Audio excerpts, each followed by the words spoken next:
really don't. Yeah.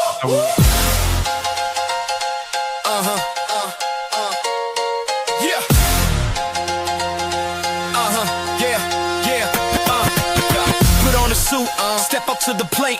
Not looking for casuals, looking for debate. Fluent versus chill versus everyone. Break it down till the best one wins. More fluent every time we talk. That's not ridiculous. Let us hear your thoughts, walk. Yeah. I like that at the end, Ori. You know it. Yeah. You're going. Yeah. Gets you going. Gets the people going. I don't even know what that means. Yeah, I know. That's right. I knew the reference. I knew the reference. I feel like there's a lot of stuff going on, and technically, we have 5 minutes to do an intro before the first debate. Let's start with obviously there is a judge who is in the comments. All American Cooper, what's good? Here's your replacement, Marcus. You better hope he doesn't do too good of a job. Marcus, Hoops History can be found on TikTok at Hoops History. How's it going? What's up? It's going well. My TikTok account is Hoops History 2323. My tagline is your granddad's favorite players. Doing profiles on guys like Bob McAdoo, Willie Wise, Bob Davies, just people that are lesser known, but I think should be highlighted. I try to fight against the practice of error taxing on other people's lives every day. That's interesting. So, it's just, Have you ever done Gus Johnson? I don't think I have done Gus Johnson, but I will now. He's one. He's every time there's this very popular channel that says something to the extent of prove your ball knowledge by giving us like some obscure player, and Gus Johnson's always my go-to because no one has ever heard of him. I'm like, dude, he was like a 5 or 6 time All NBA player, 6-time All Star, and they're like, what? I'm like, yeah, that's my guy. That's my guy. Ori, how's it going, man? Going well. Excellent. Glad to be back. This is going to be a fun time, I think. I feel bad for All American Hooper, though, having to miss out. Shout out my guys. At least he's watching. I know. Sure. I'm gonna have to pick some really, really intense Celtics topics to try to make him jealous today. So, well, he's driving, so be careful. I believe he's driving. Don't get him into a car. oh yeah. Well, I'll make sure to say nothing to the effect of like Tatum's gonna fail or the Celtics won't win. We don't want to throw. I'm trying to ask you guys relevant questions to what you believe in. Jalen, how do you feel about birthright? Hey, that's a conversation we can have. Birthright citizenship. I'm for it for most cases. I do think there's some exceptions to be had in birthright citizenship cases, but for the most part, I do think. Oh, you're for it? I'm for it, but I want to get at loopholes, right? I want to see you can't be visiting a country here for 2 months, pop out a baby, and suddenly you're a citizen, right? That doesn't really work. Not with that, but for the most part, I do think. Should I pop that up again? I'm stuck in the New Orleans airport with an 8-hour delay. Bro, you can drive home. Guys, 8-hour delay. Get that one-way rental and hit the road. Also a tough week though too. The greatest collapse or one of the greatest collapses in college basketball history happened to. Well, that's only because it was your Dookies playing. It was bad. I mean, that was horrendous. Playing Dookie in the draft. Drop the Dookie. Well, this is back-to-back years too. Like this is last year. Can you imagine? We had Cooper Flag and Knuckle didn't win. This year, I thought we definitely had a top 3 team in the country. And to collapse like that again, what a 15-point lead at half, and just a play at the end. I just don't get it. Hold the ball. It's just to quote a line from Coach Green, we are who they thought they were. That's crazy. I just don't know. Well, for a future debate, I am 100 million% against birthright citizenship. So let's kick things off with that comment because we're right at 1 minute past where we should be. First topic, Ori, the glowing headphones gets to go first. Right. Hit us up. Excellent. All right. Well, there's been a lot of talk about the MVP conversation. I know we've talked about the MVP conversation a little bit. 1962 MVP conversation is one of the ones that gets brought up as a comparison because of how tough this MVP race could possibly be. I say that because I want you guys to fight for the dark horses. There's two guys in this race that I don't think are going to win the MVP award that I think could very well win the MVP award. And I want you guys to tell me why they should do so. I want Fluent. I want you to take on someone that might be easy for you this time. I'm not giving you a challenge. Luka Doncic. And Chilltown, I would like you to represent Jaylen Brown. Aha. I have Jaylen Brown versus Luka Doncic for that dark horse MVP candidacy. Let's go. Absolutely. So, I will start your timer. Hold on. Uno momento, por favor. Go. So, rewind the clock 1 year ago, almost a year ago, Jason Tatum tears his Achilles, and the Celtics are basically destitute. Jaylen Brown is coming into this season. He's got a meniscus tear in his knee, so we're not even sure if he's going to start the season. They lose 4 of their 5 starters. In addition to them losing 4 of their 5 starters, their rotation guys now have to play an even bigger role. So we bring in guys like Shireman and Jordan Walsh, Luke Garza, this kid Manat, who ends up getting traded, with Jaylen Brown, who actually does play the season, with the system that Coach Mazzulla is running, and we expect this to be a gap year. I actually had this team, I think I had them at the top of the play-in tournament. I had them around 8. I thought Jaylen Brown in the system, I would be surprised if they actually made the playoffs. But I thought I had them as a play-in team, only to find out that the system was working, but this system doesn't work without the excellence of Jaylen Brown. It doesn't work without the defense of Jaylen Brown. Jaylen Brown, in fact, increased his scoring, which he was averaging, I believe, 24 a game last year. That 24 went to 30 a game this year. In fact, not only did that 24 game go to 30 a game this year, his free throw percentage increased. Everything across the board increased. Defensively, he looked at one point like he was going to be an all-league defender. He was actually campaigning that he was the best two-way player in the game, and I didn't actually hate that logic off the strength of how much better he was playing against other teams. Like when I watched him against Kawhi Leonard, he did a really good job against Kawhi Leonard. When I watched him against the Miami Heat, when I watched him against the better teams, when I watched him against Cade Cunningham, he actually did a really good job defensively. And on top of that, carrying the scoring load as being the leading scorer. Now, there's some people who will suggest that this Boston Celtic team, there's some people who will suggest that this Boston Celtic team, it's a product of the system. Well, as good as the system is, you still need great players to implement that system. And Jaylen Brown has been that great player. So we're talking about a guy in Jaylen Brown who last season, if I'm not mistaken, he didn't even make any. Did he even make any All-NBA teams? I don't think he did. I don't think he made any All-NBA teams. And last season he went from averaging 22 a game to 29 a game this year. That's a 7-point increase. His usage rate, got higher, was better with the basketball this season. In addition to being better with the basketball this season, better distributor, better ball handler, better jump shooter. All of these things made this Boston Celtic team, as current right now, Tone, they're the number 2 seed in the East. This is a team that this was supposed to be a gap year for them. They were actually supposed to be a little bit better than what Indiana was. With them being a little bit better than what Indiana was, that was going to be it. But instead, this team is actually in contention for an NBA championship. You like the heartbeat? That means it's time. Nice. I was going to say, I was like, some extra side effects trying to throw him off. I know. No. I try to do something because no one else is keeping score. This is what Chris normally does, which is and it's the timer. So I'm going to start the timer on myself and say, let's stick to Luka Don first. Sure. Averaging 38, 8, and 8. What's the knock on him? Well, they'll say his defense. Oh, he doesn't play defense. He doesn't play both sides of the ball. Really? Did Steph Curry play defense when he won an MVP? Did Nikola Jokic? Did Russell Westbrook? Did Allen Iverson? Did There's zero precedence to say that only two-way players win MVP.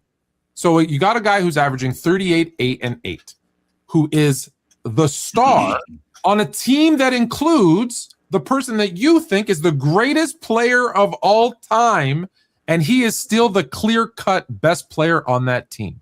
He plays with a guy in LeBron James, who I mentioned, and Austin Reeves, who are supposedly need the ball in their hands. And yet somehow he's putting up godly numbers. The only knock is his defense. This guy should be clear a runaway as the MVP. You talk about record. Well, guess what? He also has 50 wins. Now it's good enough for third in the West because the West is a better conference than the East. And they've got a 60-win Oklahoma City team. They've got a 50-something win Spurs team. Below them is another championship caliber team in the Denver Nuggets. They've got the Kevin Durant-led Houston Rockets. So they managed with horrible defense. No defense out of Luka Doncic. Nobody at center, a guy that we wish was Clint Capella, but is not even Lint Apella. And still 50 wins out of this team. You say you didn't think much of the Celtics. You didn't think much about the Lakers either. Nobody thought LeBron James, regardless of age, would take a back seat, but even he understood. A guy who's averaging 38, 8, and 8 is the best player on this team, the best player in this conference, the best player in the league. But guess what? You don't just have to be the best player in the league. That doesn't win you the MVP. You have to be the guy who is the most valuable to your team. Well, let's take Luka Doncic off this team. This team is really nowhere if you take Luka Doncic off this team. And let's compare that now to Jaylen Brown. Well, now they got Jason Tatum. Jason Tatum has returned. And yes, it's the whole season that matters. Yes, for the first part of the season, great job, Jaylen Brown. However, you're no longer even the best player on your team. How can you be the MVP when you're the second best player on your own team? So it's all Luka Don. It ain't Jaylen Brown. So, Jalen, I don't know if you remember this, but LeBron James last season, when he was playing with the Lakers, we were having a legit conversation about him being first team All-Pro. That was going on. Like after December, we were having that conversation. Well, he's got that guy back this year. In addition to having him back, he actually is healthy the whole season. Also, Austin Reeves was up for most improved player. Jaylen Brown, on the other hand, I don't have Jason Tatum, who was my first team All-Pro. In fact, I don't have Drew Holiday. I don't have Kristaps Porzingis. I don't have Al Horford. I have a bunch of cast-offs. I have a bunch of guys who were on the roster last year who weren't playing very much. Cater wasn't playing very much, right? Sam Hauser was playing, but he was a rotation guy. All of these guys' roles increased as time went on. I didn't have nearly what these guys had. Did I think much of the Lakers before the season started? Actually, I did. I just didn't think that they were a championship team. That's not even close to the same thing as a team that I didn't think would make the playoffs. And here they are as at the top of the Eastern Conference as the number 2 seed. And we're actually having a conversation about them possibly winning the NBA championship. When you have a guy like Luka Doncic, who led the league in scoring this season, and I think he was second in the league in scoring last year, you have an opportunity. And on top of him, you also have Austin Reeves, who was averaging before he got hurt 26 a game. And it's interesting you bring up Jason Tatum. I don't know if you noticed, Tone, but I didn't get Jason Tatum back till 3/4 of the season was already over, which means that we could have been in the basement, but we weren't. And you know why we weren't? Because I was on the crew and because of what I was doing. So in talking about being the most valuable player in the league, I am the most valuable player in the league. When you think about everything that I've done and everything that we lost, I am the most valuable player in the league today. That's Jaylen Brown. To discredit Peyton Pritchard and Derek White, both averaging 17 points per game, Derek White being an elite defender, and being on a team that had zero expectations. You said it yourself. You didn't even expect them to make the playoffs. It was a down year for the Celtics. Do you know how easy it is to go into a season when there's no expectations, when there's no pressure, when all you got to do is just play basketball because no one's expecting anything from you? You never get that with the Lakers, and you never get that on a team with LeBron James. So you're on the Los Angeles Lakers with LeBron James. You're expected it's a title or bust. You are expected to be great. You're expected to be the best player in the league. That is a lot of pressure. Jaylen Brown went in and did it with no pressure, with a great team, with a guy that you called maybe the best coach in the league. Last night you called it. We went in with JJ. I don't know if he's going to lose his mind. Redick. One day he's great. One day everybody hates him. Damn it. My own buzzer cut me off. I don't want to Time's up. Damn you. Time's up. Time's up. All right. Time's up. All All right, Ori, kick it off. Who you think won? All right. Well, No, that Orange was was fun. last. It was his topic. Oh, last. Yeah, that's okay. true. Yeah. We got the new guy first. You Yeah. got Put him on the spot. See, We that's got- Luka Doncic pressure. We got the new Yeah. guy first. I mean, I do think Luka Doncic has a better case for MVP. I think he's ceiling raising a good team. I mean, Jaylen Brown is exceeding expectations, but I don't know how much of that actually has to do with Jaylen Brown. Certainly a lot of it, but you consider that Joe Mazzulla, Joe Mazzulla is probably the best coach in the league. You have Derek White and Peyton Pritchard. They have like the lowest turnover rate in the league, and that has a lot to do with Derek White and Peyton Pritchard, both averaging 17 points per game. Sure, the Lakers have LeBron James, but he's not LeBron James anymore. He's going to miss like 30 games this year. I think he's played about 50 some odd games.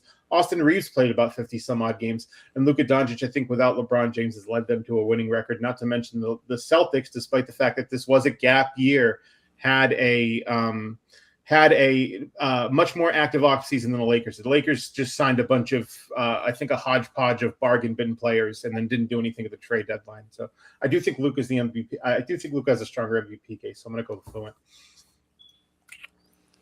All right. I mean, it's a good question. I think Luka and Jaylen Brown both have interesting cases, and I think both in a world could be ahead of SGA. I'm going to go with Chilltown Hoops on this one. I do think Jaylen Brown. I think Luka having Austin Reeves, who was playing at an all NBA level basically for the first few months of the season, I think was big for that team. And just with like what Chill said, and even kind of Fluent, the expectation for Boston was to sort of be a quote unquote not a full rebuild year, but a down year. They weren't expected to do much. Tatum was supposed to be out. Guys like Jordan Walsh were starting, and I think the one constant, even with Derek White and Peyton Pritchard playing well, the one constant was Jaylen Brown, right? Whether you needed 10 rebounds, 10 assists, or 35, 40 points in a game, Jaylen Brown just gave them what they needed every single night. And that roster, again, what he was able to do with that team, I think was significant. MVP, most valuable player. You take Luka Doncic out, you take Jaylen Brown out, I do think Boston would hurt a little more in this situation. Nice. Well, then I get to be the one that chooses the winner. My favorite time. That was a great debate, both of you guys.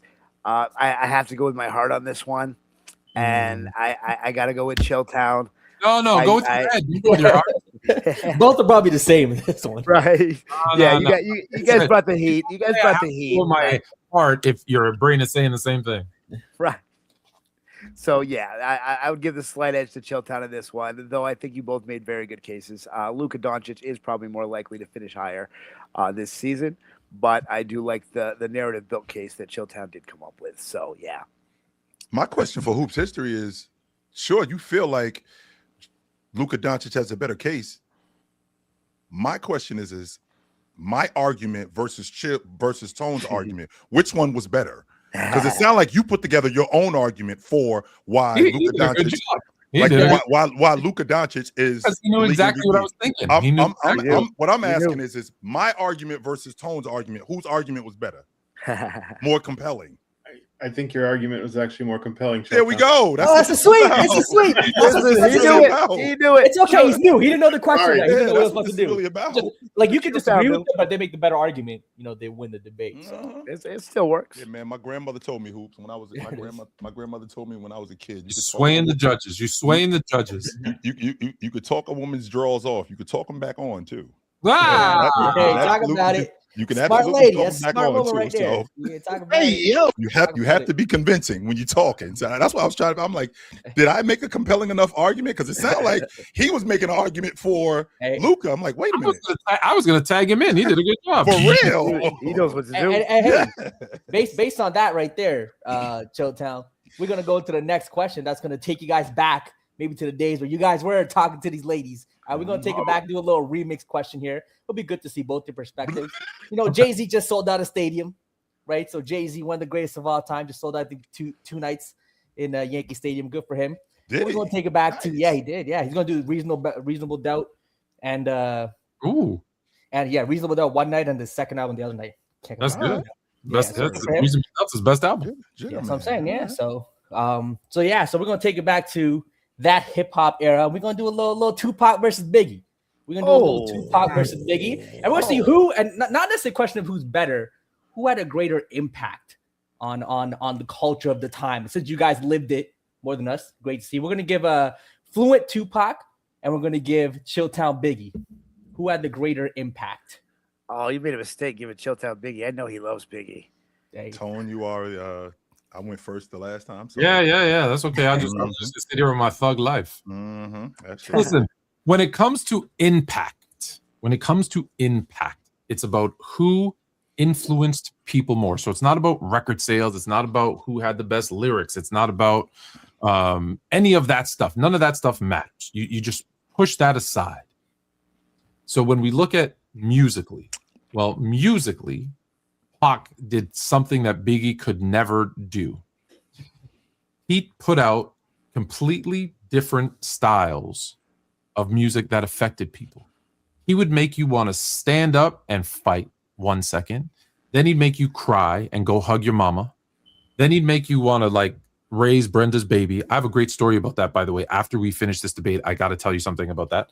So from a musical standpoint, he covered every single base. He had a guy like me screaming "Thug Life" growing up in a suburb of Toronto. So that's all I gotta say. That being said, he transcended that music and also became an actor where he influenced people and the culture. Everybody remembers Above the Rim. Everybody remembers what he did there. So when we talk about lyrically, covered all the bases.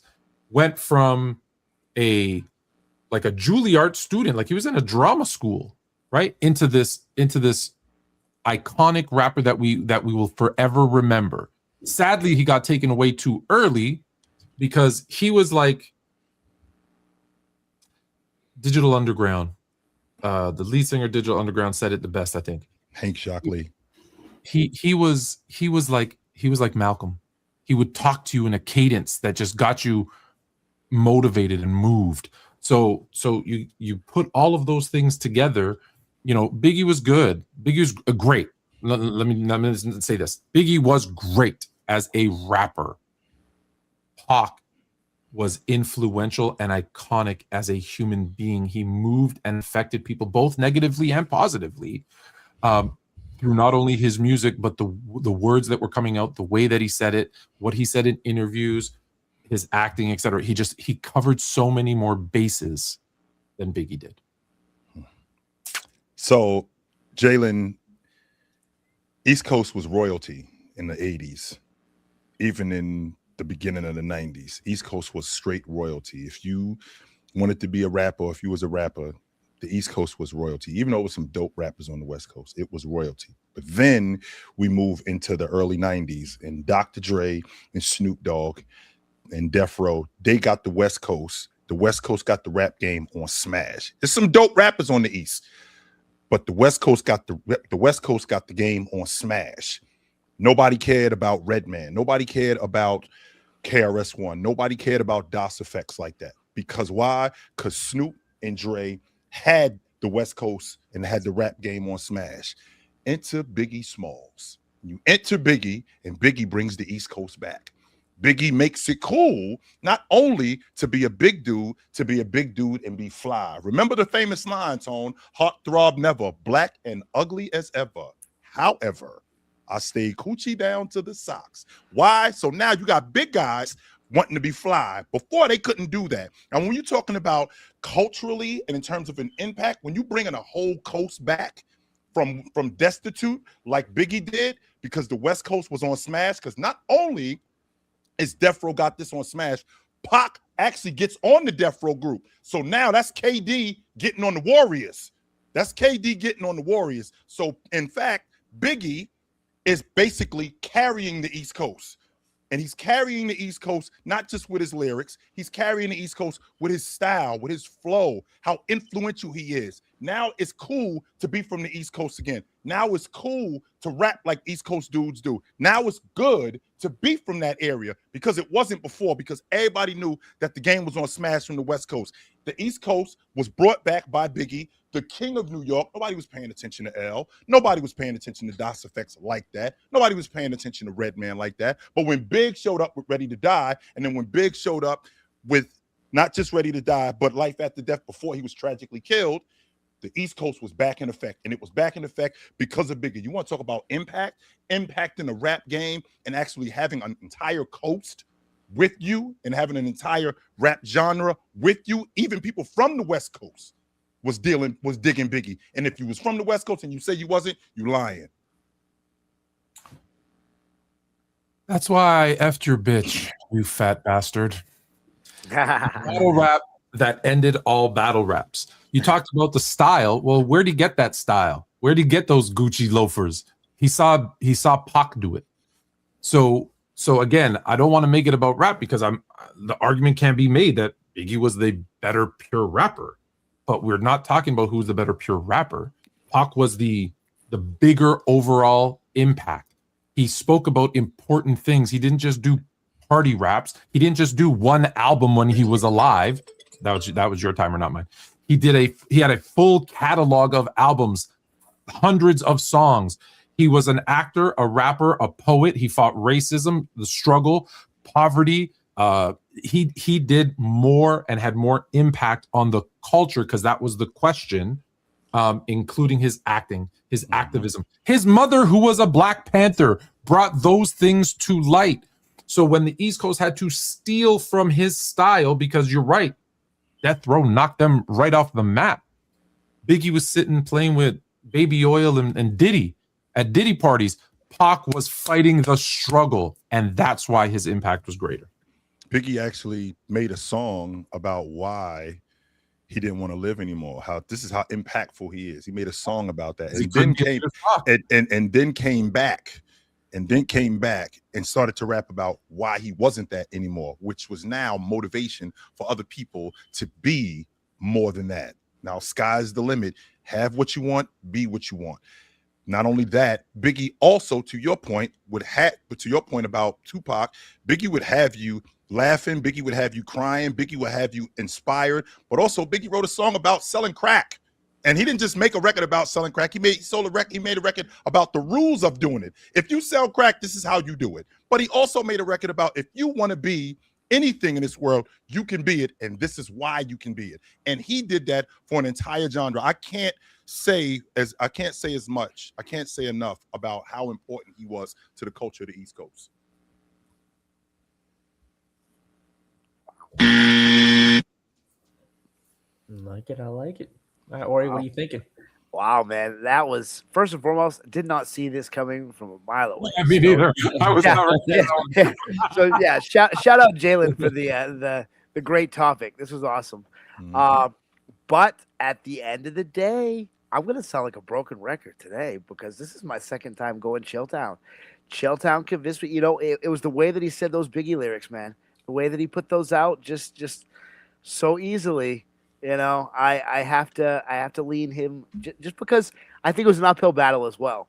I think that this would be a tough argument for most people, and I think he did a stand-up job. So I got to give Chilltown the W on this one. Come on, Chilltown. Who's next? So this time I actually agree with Fluent, and I think he has the strongest argument. Talking about Tupac's impact, discussing social issues in a way that Biggie did not, even though he did have the 10 Crack Commandments and all that. Tupac really did do a lot more in terms of making that impact, which obviously leads to, other rappers like Kendrick Lamar. Talking about the range of styles that Tupac was able to perform at his, and the range of emotions that Tupac would make you feel. If you listen to his catalog of music, I think Fluent said it perfectly. I think I not only agree with him, I think he also made the strongest argument here. Thank you, sir. 1-1. Well, I think Chill made a great argument with the entire coast really riding on Biggie, him really bringing them all up while they're getting disrespected. But man, I'm gonna have to go with Fluent. I'm gonna have to go with Fluent with this one. I think the whole poet, the stuff they said about interviews, his mom being a Black Panther, like he said, and then her kind of bring those teachings down to him and him really pushing a message, like I said, fighting racism, injustice, and we talk impact. I think you can make a case musically. Biggie maybe had more of an impact for sure, but I think that the points that Fluent covered, the totality of everything, I think probably. Listen, I struggle because I love them both, and they're both in my top. I want to say 5. Neither one of them is number 1 for me, but they're both in my top 5, and I prefer Biggie as a rapper, but because the question was larger than that, it's got to be Pac, right? Do you agree with that? Now that the debate's over, do you agree with that or no? When Big was killed, I had a real hatred for Pac. Mm. I had a real hatred for him because I was thinking to myself, the reason why he ain't around no more is because of you. And then I ended up hearing a Pac song probably about a year after Big died. I heard Thug Paradise with him and a remix with him and Nas. And I went back and I actually listened to Pac album. I was like, this dude is fucking amazing. Oh, yo, this dude is amazing. And what it made me do is it made me go back, because I was a big Pac fan before this Biggie thing happened between him and Big. I dug Pac. So what it did was it made me go back and I started re-listening to all of Pac's stuff. And it reminded me of how dope he really was. It did. It reminded me how dope he really was. So that East Coast, West Coast thing really threw a monkey wrench in rap for a long time. It did. Yeah. Oh, I stopped when Big got killed. I stopped listening to rap. I did. It went too far. It went too far. So let me share the story really quickly because I'm going to check the schedule. I want to make sure I don't want to take us too far off schedule. No, we're good. So you remember Jeff Pearlman, Chill, right? Okay. So Jeff Pearlman, for those that don't know, was on Fluent and Chill about a book that he wrote, Showtime, which was then adapted into a series, I believe, for HBO for the show Showtime, the Lakers story. Winning Time. Winning Time. Yes, that was the name of the show. Sure. Mm-hmm. He wrote that book that inspired that series, right? So obviously we had him on the show, and he's hilarious. By the way, he's wearing a shirt with my favorite player, Magic Johnson, on it that said "Stay positive." I digress on that, but it was right. But here's the thing. So I was talking with Jeff, and he told me a story because he wrote a book. So he's done a lot of great biographies. Go check out Jeff Pearlman if you want to see some amazing biographies. So he either did or he just finished a biography recently on Pac, where he goes through and does this whole dives deep into the history of Pac. Yeah. So listen to this insane story. And I'm sorry, Jeff, if you're listening and you're watching, because you say you do sometimes, if I get some of this wrong. So I'll try to just give you the broad. So he starts interviewing people, okay, about Pac and his life. He ends up going back to, I believe, New York, where the story Brenda's got a baby and she threw it in the dumpster and all that. He goes back and he's interviewing people in that area and meets the mother who that song was written about, because it's a true story. Like, it was in the New York, it was in the news, right? Interesting. Now he's from Los Angeles. He's talking to other people about Pac and ends up meeting I believe it was a boy who was born in New York at that same time, was adopted, was through the system, then adopted, moved to Los Angeles. They start connecting dots. I'm getting chills just thinking about this because the way he tells stories is way better than me. That's why he's an author and I'm not. Doesn't he find Brenda and her baby and reunites them? And just the story is true. She got pregnant super young, threw the baby down the garbage chute. It ends up in a trash can. Someone finds him, saves him. Unfortunately, he goes into the system, orphanages and stuff, gets adopted, has this essentially good life, but always wondered who his mother was. The mother who says, I think she was 13, and she was like, I didn't know what to do. And I looked for him and I searched for him, and she proves that she looked for him and didn't just give up on him. Yeah. And he reunites them.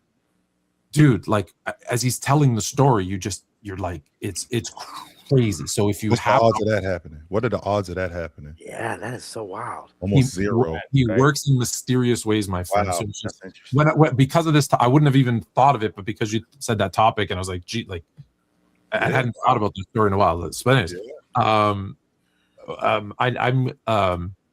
give me I need a second. No doubt. It's an intense Sports fans, Chill here. And I'm Fluent. We're bringing you all the Sports Fluent merch you need. Tees, hoodies, hats, mugs, gear made for the conversation. Just hit sportsfluent.com/merch. Mm-hmm. Speaking of merch, what's up with that hat, yo? This one? Yo, we I got find it. that. It's a sports memorabilia store in Martha's Vineyard. I saw it. I was like, oh my god, I need this. What? And, That is so yeah, dope. yeah. They make their own stuff there, so it was cool. Yeah. 87 finals, Bird and Magic. Bird That and is Magic, so yeah, dope. I love it. Yeah, that's tough. That is What? dope. Yeah. Well, it's super hoop dope. history that just completely makes sense. Yeah. Right. On brand, definitely on brand. It's the MO. Love it. All right, so you hoops history. Okay, I'm gonna sound like a dumb Canadian. I apologize. Where's Martha's Vineyard? It's off the coast of Massachusetts. President Obama has a house there. Larry David, a bunch of celebrities live there in the summer. It's a really it's a highly sought after. Oh, you've heard of it before, Tom. No, I've heard of it. I knew the general East Coast. I didn't know exactly. Yeah. So if I'm in Boston, let's say this summer in August, which I will be, or July, is it like close enough? You'd have to drive down to the south coast of Massachusetts or Cape Cod and take a ferry over, or you can take a plane. I will be in Cape Cod. That is one of the stops. You can take it. There's a couple ferries on the Cape that go to Martha's Vineyard and Nantucket, the other island over there. All right. I'm gonna go check out Martha's Vineyard. Have a little drink, a little. It's a great place. It's a great place. All right, love it. So it is your topic. Okay, actually, one of the reasons I'm wearing this hat, besides the fact that it's awesome, is that this is actually my topic. Larry Bird, Magic Johnson. I think typically have them. I think most people have Magic Johnson ranked ahead of Larry Bird all time. But who at their peak is a better basketball player, Larry Bird or Magic Johnson? Chill, I'm going to give you Larry Bird. Fluent, you're a big Magic Johnson fan, so I'm going to give you Magic Johnson. Ooh. So, and I love this actually. This is awesome. So, at their peaks, I mean, I'm talking about when they were at their peak. Bird showed up right from the beginning, and he was awesome. Comes out of college, comes right into the NBA, first team All-Pro as a rookie. I think him, Chamberlain, Jabbar, Jordan, just to name a few guys, are some of the rookies that were first team All-Pro as a rookie. So he shows up as a rookie and is awesome. They win the NBA championship that very next year. When we get to his peak seasons, and I think his peak seasons were from 84 to 88. And I'm going to make an argument for why he should have been the league MVP in 1988 over Jordan. So from 84 to 88, Bird gave me 27, 10, and 7. So that's basically at that time in a slower pace, playing in that kind of front court. In addition to playing in that kind of front court, that style of play, he was almost involved in every play of the game. With him being involved in almost every play of the game, he was also an all-league defender. So he was a great team defender, glass cleaner. He was a double-digit rebounder amongst the trees during that time. And when you want to talk about a bucket getter, I mean, Bird could score it in a multitude of ways. He could knock down the long ball. In addition to being able to knock down the long ball, he could put the ball on the floor and take it to the rim with both his weak and strong hand. Had a damn good box game. In addition to him having a damn good box game, we could run the offense through him. And these guys, both McHale and Parrish, played off of him really well. In addition to those guys playing off of him really well, Danny Ainge was able to actually become an all-star because Bird implemented him in the offense. And when we moved to 1980, because everybody thinks 1986 was that year. 1988 was actually the year. That was the year that Bird went third. He went almost 30-10. He went almost 30 and 10 on 50-40-90 that year. And the Boston Celtics won 62 games, and they were older at that point. Bird was older at that point. He was almost landlocked, but still smart enough to be better than everybody else as a bucket getter, as a distributor, even still as a defender at that point. One of the most clutch players in the game, and he was that awesome for a longer period of time. I want to say from 83, 84 up until 87, 88. That's when he was at his best. I think Bird, in terms of a peak, I think he was the best. Listen, these two guys need to both be adored, respected, cherished, admired, praised, because the league was on the verge of bankruptcy, and these two guys saved the NBA. However, when we're talking about Bird versus Magic, it's, with Bird, you got to, that's why you had to shrink the years down for his peak, right? Obviously, some of that was due to injury, etc. But his that time was shorter. Magic came into the NBA and was robbed, obviously, of the Rookie of the Year. Was given to Bird because racism. But he was the Finals MVP that year, led the Lakers to a championship, lost their best player in Kareem Abdul-Jabbar, and said, "Don't worry, I got this." So he came right out of the gate as a great player. Now, statistically, we're going to say that Bird was a better rebounder than Magic. However, you have to look at positions when we look at that. So I believe the difference between the two is like 1 or 2 rebounds per game, but one is a point guard. The other is essentially a power forward from, you want to call him a small forward, but let's be honest, look where he played down low with Parrish and McHale. He was getting a lot of his rebounds kind of sneaking in behind those two guys because what was everybody doing? Boxing out Parrish and McHale. He had those guys. Magic came in and had 3 different head coaches in his first 3 years. Had to convince the team that he was a point guard. If you remember the first 3 seasons, he was a shooting guard, listed as next to Norm Nixon. And it took them all being gone and Pat Riley coming in and saying, okay, here's the reins. So you have a guy now who, when we say control the tempo of the game, nobody did that better than Magic. Magic averaged over 11 assists per game. At his peak, he was not only averaging 12 assists per game, but he was averaging 20, 22, 23 point per game seasons as well. So here's a guy who could score at will, could guard multiple positions, although, listen, he is not an elite defender. I'm not trying to say that he is, but with his size, he can go down on the block and be fine. But no one controlled the game. No one got his teammates involved more than Magic. No one influenced everything in basketball like Magic. And let me explain what I mean by that. Somebody better be paying attention to the time because I'm not. Without Magic, there is no Scottie Pippen. There's no Grant Hill. There is no Penny Hardaway. There is no LeBron James. There's no Tracy McGrady. None of that happens without a 6'9" guy holding his beliefs that I'm the point guard. We're going to talk about who's better, though. So who's better? Well, the guy that won more is better. Well, that's Magic. The guy who produced more offensively, so Bird scored more, but when you look at assists and points off of that creation, pushing the tempo, that's Magic. So Magic won more, was more influential on the offensive side of the ball. What's the best defense, guys, for all of us who play basketball? Is a strong offense. Sure.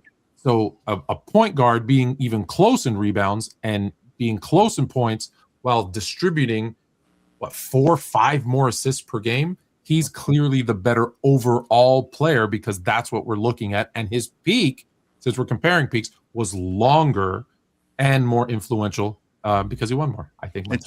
Interesting you mentioned that his peak was longer. So we'll rewind the clock. So Hoops, number one, the reason why Magic won the Finals MVP because Jabbar wasn't there.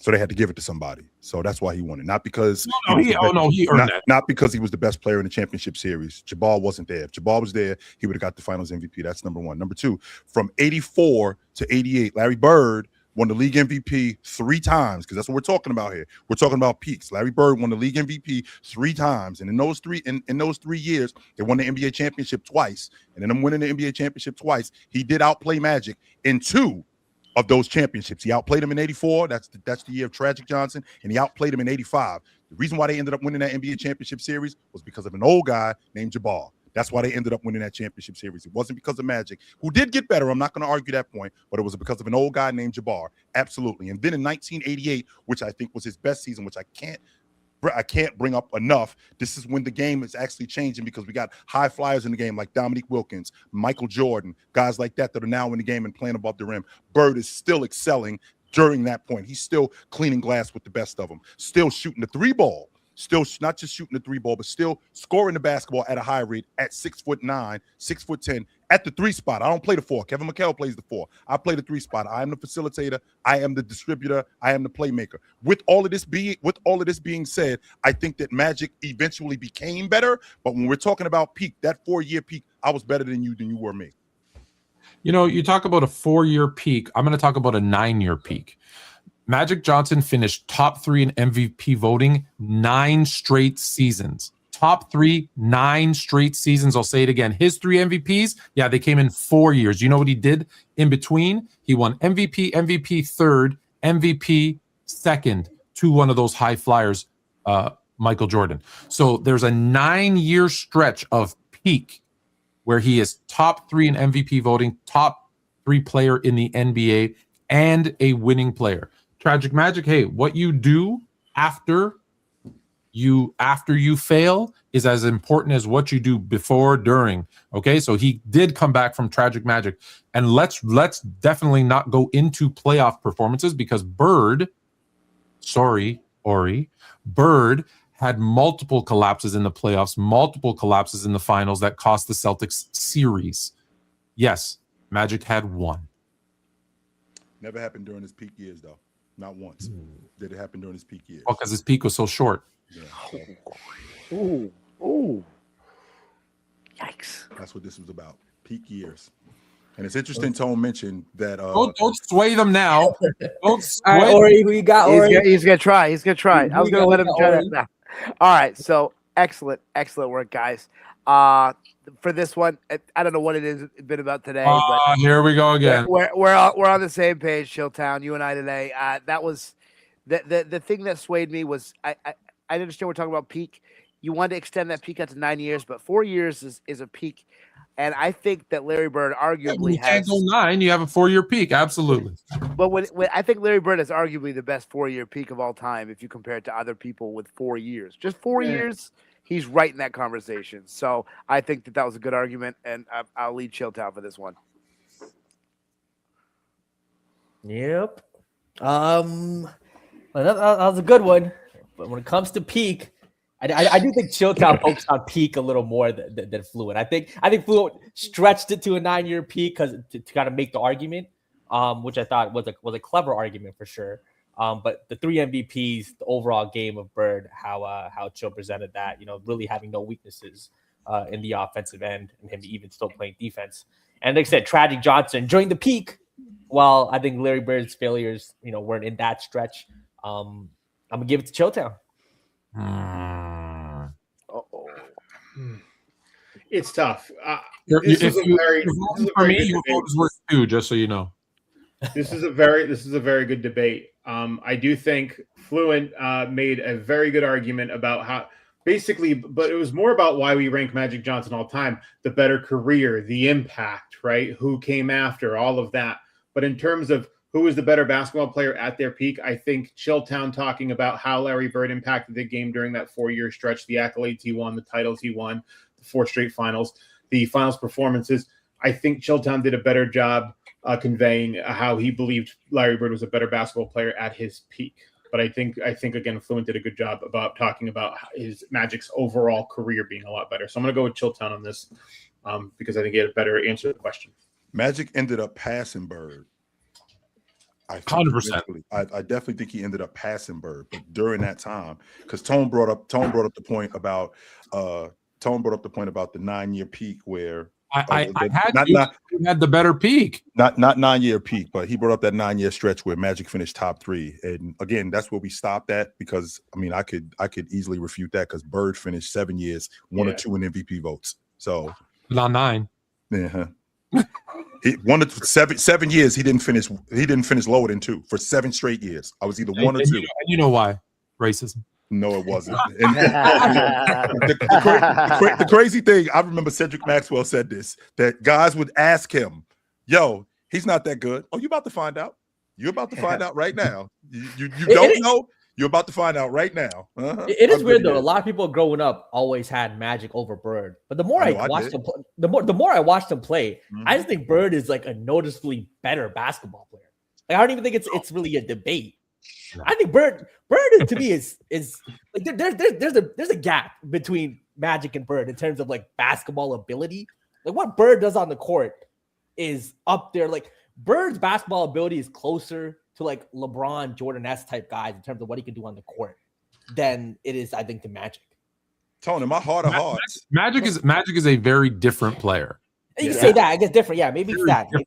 Maybe it's that. It could be that. In my heart of hearts, Tone, I'm of course I'm a kid. I'm a teenager. Magic better than Bird. in my heart, I'm like, yo, he better than him.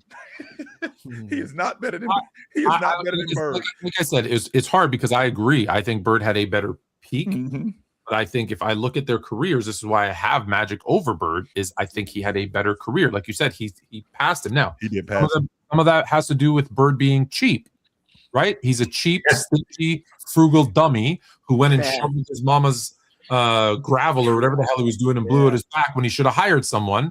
And who knows what Bird could have been. Well, that's a real thing. Like he was That's a real story. That's tragic. They both had their careers cut short due to very poor decision making. Yes. Yeah, well, Magic did the wrong decision over and over and over and over again. Unfortunately, which ended up catching up to him. Ended up catching up to him for sure. Mm-hmm. I know to your point, Totone. To your point, Totone, really quickly. Yeah, I did think that Magic was better than Bird simply off the strength that he was black. That was it. It was a different time. But because I lived in a predominantly black neighborhood, but in my heart, watching Bird silently, I was like, Bird better than him, yo. Yes. In my heart, I was like, Bird is better than him. We got it on video. Yes, he is. But I was saying when I was a kid, I'm going with Magic off the strength that, yo, I live in a black neighborhood and I'm a dumbass kid and I don't know my ass from my elbow, and everybody else think that Magic is better and he looked like me, so I got to go with him. But in my heart, and I'm watching these games silently, I'm like, yo, that dude better than him. He is better than him. I can't say that out loud because I'll get in trouble, but that dude is better than him. Yes, he is. Let me ask you something, because this isn't stuff that I had top of mind as we were debating it. If I brought up that Magic head to head was 22-15 against him and 2-1 versus him in the finals, would that have swayed anybody? No. No, okay. No, because I hate the head-to-head stuff is like, oh, well, this is why Kobe's better than Duncan, or this is why Steph's better. Well, that's why I asked. That's quite. Everyone always brings that up, so I was curious if that would have swayed anybody. So I know for future debates. Chris, I know you're a Celtics fan. Does that influence your decision at all? Yeah. At the airport. Yeah. It's quiet, New Orleans. I got my earbuds in. Oh, okay. That's why. Yeah. Well, you just empty chairs too. So. I walked over to a quiet station. Yeah. My thing is still stacked, but I got my roommates looking over my back, so I'm all good. I've never been a big head-to-head guy. There's always been like Hoops pointed out, there's always a handful of arguments, but it just falls apart. Kind of like Children in the last episode of Fan vs. Haters. Like Isaiah Thomas isn't better than Michael Jordan. Yeah. What's the Meta Center? It's the Motor The what? Center. He means the Motor Center in Portland. He ain't got the nuts, though. He ain't got the balls. Nah, he ain't got the nuts. All right. Well, if we have 6 minutes left, if anybody has a topic or another debate. Tone got the link in the chat. I think that this Luca clears Shea logic. Come on up here and tell us why. Come on up here and tell us why SGA is better than Bryant. I'm all ears to hear this. All ears. I won't say a word. I am listening to you. I am listening to your argument. Make me a believer in why SGA is better than Bryant. I'm all ears. I will SGA over Kobe? Yes, sir. I will sit here and I will listen to you. I won't say a word. I don't even want to listen to that. Make an argument for me. Make an argument for me on why SGA is better than Bryant. I'm all ears. Come on up here. The link is in the chat. It's right there. Come on up here and sell me. Yeah, come on up here and sell me why. Come on up here and sell me why SGA is better than Bryant. I'm all ears to hear it. Because I've actually heard. It's not that I've heard this before, but I've heard SGA and Kobe in conversations. Hold on. So his name. Hold on. I just want to be clear. His name is Luca Clear Shea. Yeah, he don't even think. Yeah. But he says SGA clears Kobe, which means that Luca got to be better than Bryant too. I was just gonna say, right, isn't that the transitive property there? Right. If that's the case, yeah, he got to be better than Bryant too. So yeah. So okay, just to play devil's advocate here, I think the real question has to be: is current Shea or the past 2 seasons of Shea, so 2025 Shea and 2026 Shea, or just pick one? So is 2025 Shea better than the best year of Kobe? In which we'd have to identify what is the best year of Kobe. Yeah. 08. probably, or No. 09. If we're not talking No, like 09. No. That's BS. That's a cop out. No, you can't do that. See, this is the shit that I hate. You can't say, oh, this current player who's only played 15 minutes is better than this all-time 100%. great. But we're only going to use because So he's they're not. only 2 years in or 5 years. They've only had 3 years of peak. Well, we're only going to use those 3 years against this player's only their best 3 years. No, if you're comparing this is why I don't put active players on my all-time list, because if you're not going to compare career for career, then just say, hey, peak for peak, or this best season versus best season. That's fine. That's a different debate. If you're going to say all-time better, you're going to look at everything they did. You're going to look at that first year when they sucked as a rookie. You're going to look at the second year when they barely played, and their progression versus an entire career of someone. And you cannot win that case in this particular instance. I think 03 Kobe is the best version of Kobe too. Like offense, defense.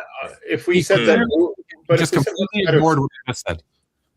I'm if saying we that said one better season. 25 Shea. 25 Shea's better individually, a better individual season than any season Kobe Bryant ever had. Any season. Any season. Crazy. Tell me a better season that 2003 Kobe is why better is than that a better SGA this season season. than SGA?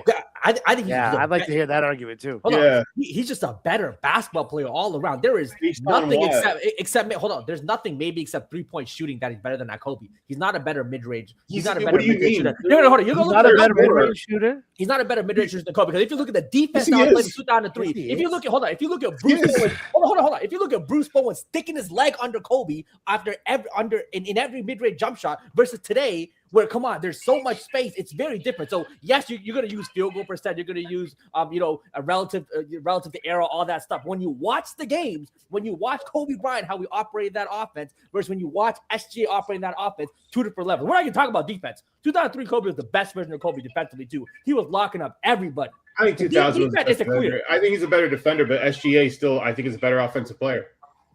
The You way think he's able to he's carry, better- you think the he's way better SGA is able to. The way I think SGA so. is able to carry the 2025 Thunder offense, it's like what Iverson did, but on a way more efficient level, like a way better level. I And mean, he's that- scoring. compared And to by the way, you're Iverson- talking about errors and all this other stuff. Shea is relative to era a lot more efficient than Kobe was in 03 relative to era. Yeah, but the relative Not error even is flawed close. because you're not look. Relative error is flawed because you can't look at how individual players were guarded by the other team. Like Kobe was guarded in a very kind of physical, nasty way, and he still So was put up Shea. those numbers. So is Shea. You think What Shea is is guarded nasty like the way Even Kobe if, was? even Shea's if, even nasty. if, even if he Yes. is guarded, that 2025 Shea is not better than postseason 02 Bryant, postseason 01 Bryant. He is not better than that guy. In fact, Postseason, I if agree. Postseason, I agree. If you're asking me about last year's SGA, first and foremost, he sucked in that Memphis series. He was not good. They just were better than Memphis. A low He leverage series. He was not very good in that series. They were just better. They were just better than them. Now, when we moved to the Denver series, he was getting better as the series went on. Bryant, every series when we're talking about with that level of talent, when he was on a championship level team, when he was on that championship level team in 2001, in 2002, in 2000, in 2001, in 2002, he was awesome against San Antonio in 2003, even though they lost. Those years, in terms of his production, I ain't even talking about him as a player. I'm just talking about production. He was better than Bryant. I mean, he was better than SGA. Absolutely. I don't even think SGA is better than the peak Dwayne Wade season or peak James Harden seasons. I don't know how he's in Kobe conversation. He's absolutely better than Pete James Harden. He's Yeah, not yeah, even yeah. close. No, I give me actually James think Harden. I think Oh, 01, no. 02, I think Kobe drops in the Spurs series in the second round, but 01, I agree with you. Actually, I think that's a great point. 01, Kobe in the postseason. Up until the finals, he's not very good in the finals. Well, Shaq was the one getting double, not He's never Kobe. very good in the finals. Well, and But- unfortunately, we are out of time. Jermaine would like to say something before we go. Chilltown Hoops would like to say something before we go. You guys know where to find us. This is where we are every Tuesday and Wednesday night. That's my man Tony Tone. I'm Chill. That's Jalen right there. That's Ori. Chris is remote. He's on location. We got the new guy Hoops. He may be joining us in the future, but this is where you can find us every Tuesday and Wednesday night. Me and Fluent on Fluent and Chill. It's on the Chilltown Hoops Network and the Sports Fluent Network. We do this every Tuesday and Wednesday night at 8 and 8:30. We will see you guys soon. Until then, put on a suit, drink water, don't drink and drive. Hey man, call your mother. When's the last time you talked to your mother? Call your mother. We'll talk to you guys soon, but until then, take it light. But take it. Absolutely, man. It was good to see you guys tonight. This was dope. Yes, sir. I have 2 words for SJ before we go. Over. The stage is set. Diversity of takes, nothing but buckets of debate. Thanks to Sports Fluent, Chilltown Hoops, All-American Hoops, Hoop Social, and Jalen Carter Music. Fluent versus Chill versus everyone. The internet's best sports debate show. Subscribe now. Stay heated. Stay hooping. Now you're more fluent.